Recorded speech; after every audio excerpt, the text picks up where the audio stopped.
எல்லாம் எப்படி இருக்கிறீங்க? எல்லாரும் நல்லா இருக்கிறீங்களா? வாங்க இன்னைக்கு வாழைக்காயை வச்சு ஒரு கட்லெட் செஞ்சிடலாம். அதுக்கு 3 வாழைக்காய் எடுத்துருக்கேன். கட் பண்ணிக்கலாம்.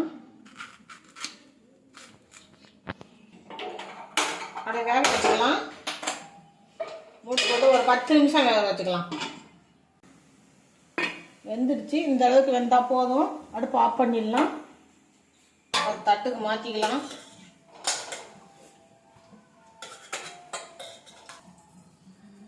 எல்லாத்தையும் உரிச்சு எடுத்துக்கலாம்.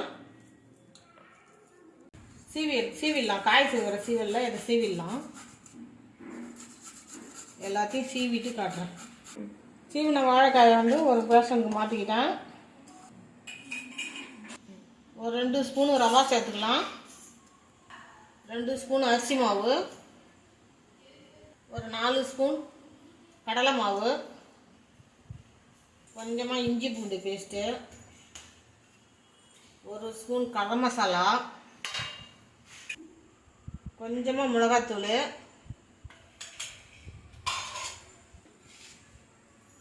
உப்பு, தேவையான உப்பு,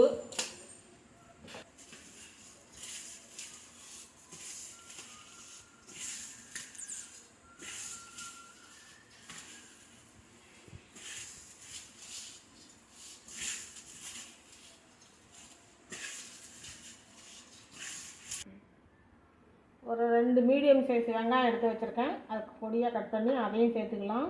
ஒரே ஒரு பச்சை மிளகா, கொஞ்சம் பொடியாக நறுக்குனா கருவேப்பிலை, கொத்தமல்லி, இது எல்லாத்தையும் சேர்த்துக்கலாம். தெளிச்சிக்கலாம். கொஞ்சம் கெட்டியாக இருக்குது, லைட்டாக தெளிச்சிக்கலாம்.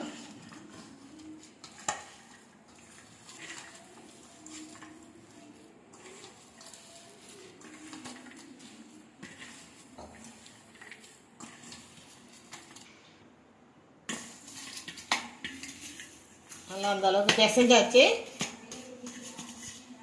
கையில் லைட்டாக எண்ணெய் தொட்டுக்கலாம்.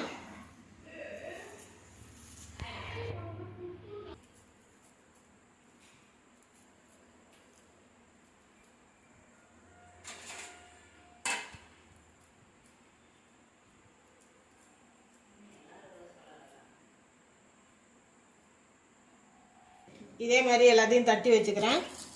அப்புறம் காட்டலாம். எல்லா கட்லெட்டையும் தட்டி வச்சுட்டேன். தோசைக்கல்லில் போட்டு எடுத்துக்கலாம்.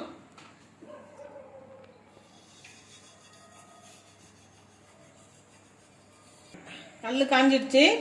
ஒன்று ஒன்றா போட்டு எடுத்துக்கலாம்.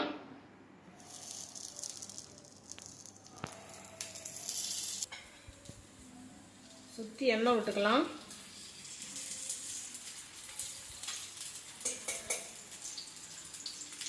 அடுப்பை கொஞ்சம் மீடியமாக வச்சுக்கோங்க.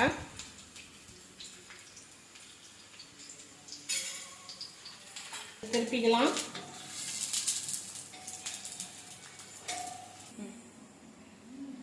பாருங்க, சுட சுட வாழைக்காய் கட்லெட் ரெடி ஆயிடுச்சு. இதே மாதிரி நீங்களும் செஞ்சு சாப்பிட்டு பார்த்துட்டு எப்படி இருந்ததுன்னு எனக்கு கமெண்ட்ல சொல்லுங்கள். லைக் பண்ணுங்கள், ஷேர் பண்ணுங்கள்.